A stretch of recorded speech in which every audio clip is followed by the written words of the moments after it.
Dear Mario, please come to the castle. I have baked a cake for you. Yours truly, Princess Toadstool. Peach.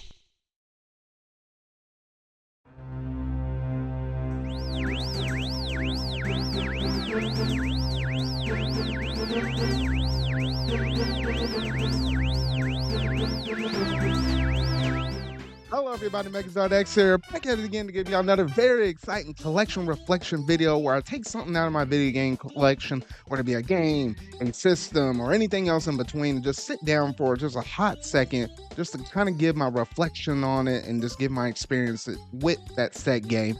And as you already saw with this intro, I am going to be talking about Super Mario 64.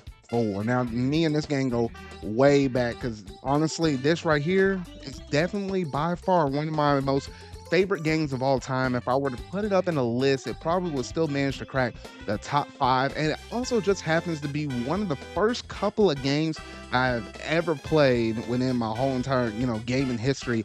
Period. So with both of those two comments said right there, I'm going to have a lot to say about this game. And I know probably a lot of people out there, at least if you're old as me and you actually played on the N64 generation, this game might hold a special place in your heart just as well, though. So if you hadn't already done so, make sure you go and hit that like button, go ahead and hit that subscribe button and that bell to stay up to date on all things video game related I feel like talking about and discussing. But without any further ado, let's go ahead and jump straight up into this video.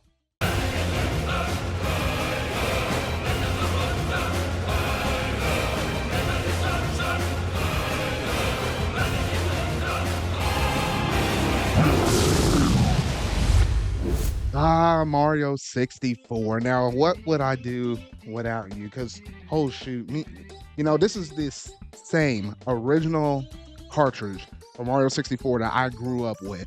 Because, well, in order to kind of give a little bit of history of this, I had to go way back because, I was probably roughly around the age of, I want to say maybe 5 to 7, somewhere in that given point. I want to say maybe a little after kindergarten or so. Well, I actually managed to get my first couple of systems. I didn't start off on just one system. I started off on 2 systems. I started on the NES as well as the Nintendo 64. Those were the 2 bread and butter systems that I managed to grow up with. I know the very first game I played, period, was the original New Super Mario Brothers on the Nintendo Entertainment System. I know that was for sure though, but almost hand in hand with me going back and playing those 2D games, I did manage to go through and play some of those 3D games that were on the Nintendo 64, and guess one of my first ones I managed to dabble with was none other than Super Mario 64. Now, for the longest time, I only had this cartridge. I know everybody and their mama probably threw away most of the box arts that these cartridges came up in because, people weren't big on saving that stuff nowadays. Look at a case and box of Super Mario 64. I hate to know what the cost of that is up on eBay as of this moment, though. But one thing I really did like about the Super Mario 35th anniversary is they managed to give out boxes like this that you're able to stick in your collection. Now, this was like one of those boxes that literally, if you remember, they actually gave away the t-shirt and stuff that was inside of this box. And I was able to keep the box as a collectible though. So this is basically what the box art would have looked like back in the day if you managed to happen to get it. So you had that along with the cartridge itself though. So I'm actually, pretty appreciative for the 35th anniversary and what it kind of delivered with that box though. But at least for this game in and of itself, oh shoot. Now, I guess one of my most, the things I probably regret about the most about this game is the fact that I never went through in 100% of this game. I got close. So hear me out on this one though. I think in terms of how many stars I managed to get in this game, it was like in the 100 something. I want to say it was like in 110 something in terms of how many stars I managed to get in this, game overall though. I got real close. And some of these stars were kind of really stingy. Obviously, when you're going through and playing games like this back in the day, you kind of knew stuff, whether it been, your own experiences, your friends' experience, or what you kind of basically heard on the playground. Like, you can hear a lot of different stuff in terms of, because, think about this. It's like internet was around. Don't get me wrong. You had some weird forums and stuff like that, though. But for kids back then, and expensive as that stuff was, yeah, we didn't have, the privileges of just being able to look up game guides and stuff like stuff on YouTube nowadays. As easy as it is right there. So everything you kind of did was through trial and error and word on the street though. And oh shoot, man, I got real close, but I didn't manage to get through it though. But nonetheless though, I still managed to kind of go through this game and still managed to, beat it, get up to the 70 stars and stuff like that. I remember the first experience I managed to encounter Bowser. Like, you kind of go into the castle, you go around. Obviously, you start off on Bomb Bomb Battlefield, and just kind of running around that dude, picking him up, throwing him on the ground 3 times, get the star, and then whoop de doo, get out of there and stuff like that. Though, I mean, I can't say how many times I heard the tunes from just that, or that Summit Peak, or Thwomp's Castle and stuff like that. Like all of that stuff, especially that aquatic level over there to the far right of the castle when you first walk in. Though, man, the music in this game is just so iconic, and then just running around with Mario and stuff. There was just a different feeling to that, especially considering back in the day when that was basically the game that pioneered all 3D platformers and inspired a whole bunch of 3D games in general. Moving from that point forward, though, you just have to kind of be there in the moment to really truly appreciate that nowadays. Obviously, when you look at this game now, I mean, yes, it kind of aged a little bit. I mean, some of the controls, people don't like using the C camera buttons and moving it around. I understand that, though. But in my defense, though, this game still holds up. And that might be nostalgia speaking personally, though. But I mean, even outside of that, I still feel like the adventures that you managed to have, and just the different things you're able to do with Mario, it still lives up to me. I mean, shoot, even more so than Mario Sunshine. Y'all can. I don't care about y'all Sunshine lovers and stuff like that. Game is hot trash to me. I'm just saying, though, great atmosphere, great music and stuff like that. But that flood, oh man, get that mess away from me, though. But enough of that Sunshine stuff. With Mario 64, this was anything but that, though. It felt like the platform was tight niche and stuff like that. I felt like the fighting mechanics and stuff, while yes, it was just simple. You just had your jump, you had your punch attack and stuff. But the way how you're able to traverse and do your triple jumps, your long jumps, your backflips, and then, man, I can even talk about the stuff about the 3 different caps, like the flying cap, the invisible, and the Metal Mario one. Oh, don't even get me started with that Metal Mario music. Like, play that mess right now.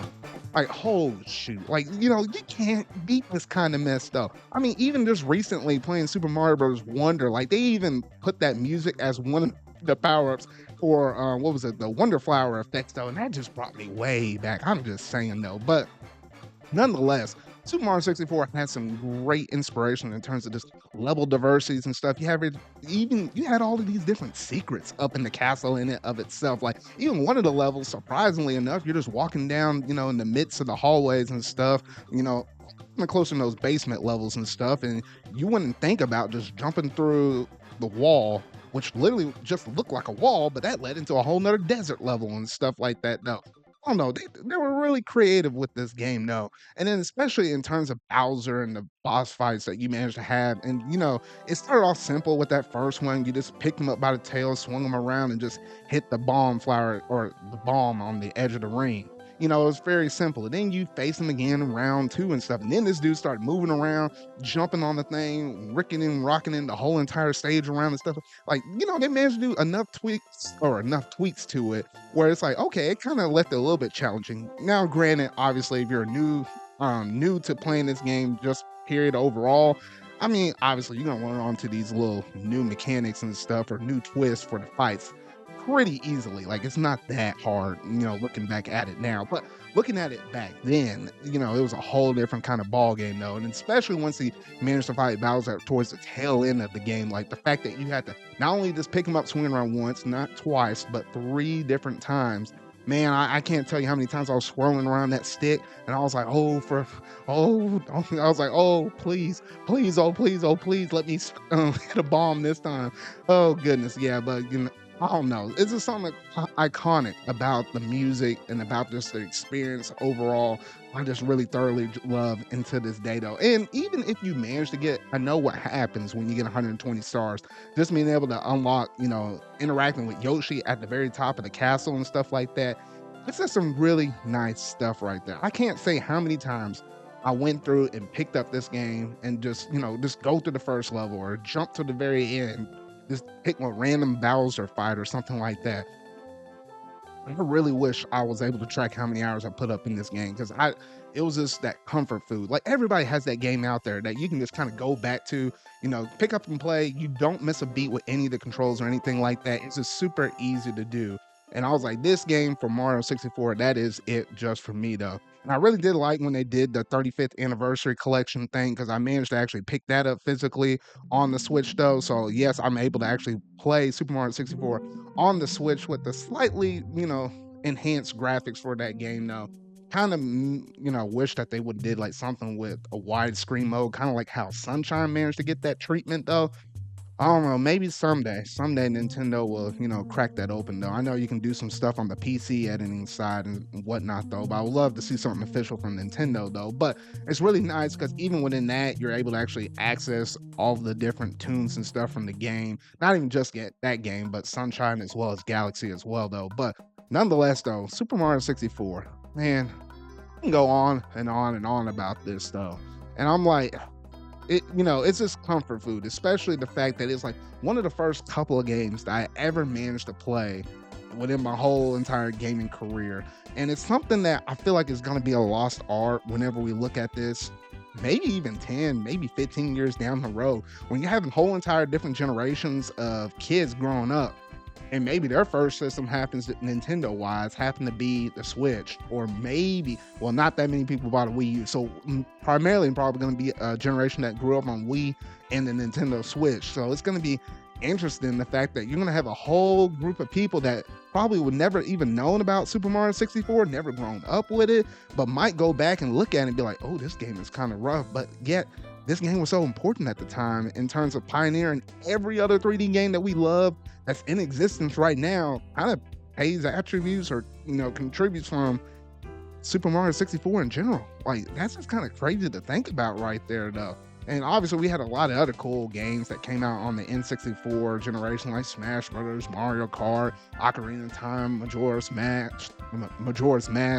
Banjo, Kazooie, the list kind of goes on and on between the Nintendo and the Rare stuff. And I'll probably talk about more N64 games in the future within this series though. But in terms of N64 games, I had to start off with this one. I knew it had to be somewhat kind of close to the beginning of this series because, I just owe a lot to Super Mario 64. If it weren't for this game, who knows what I would actually be like nowadays or whether or not I would have really gotten into gaming, because this definitely was like a major seed that kind of got the ball going, at least within my gaming career as a whole though. But y'all gotta let me know down in the comment section down below what all do you think about this game. I know many of y'all probably have played this game at some point, and if for some reason if someone happens to dig up this video at some point in the future and hasn't managed to play this game, you know what, take a step back. You might have some different standards of 3D platformers in general. There's a lot of good ones out there by this point though, even 2D ones as well though.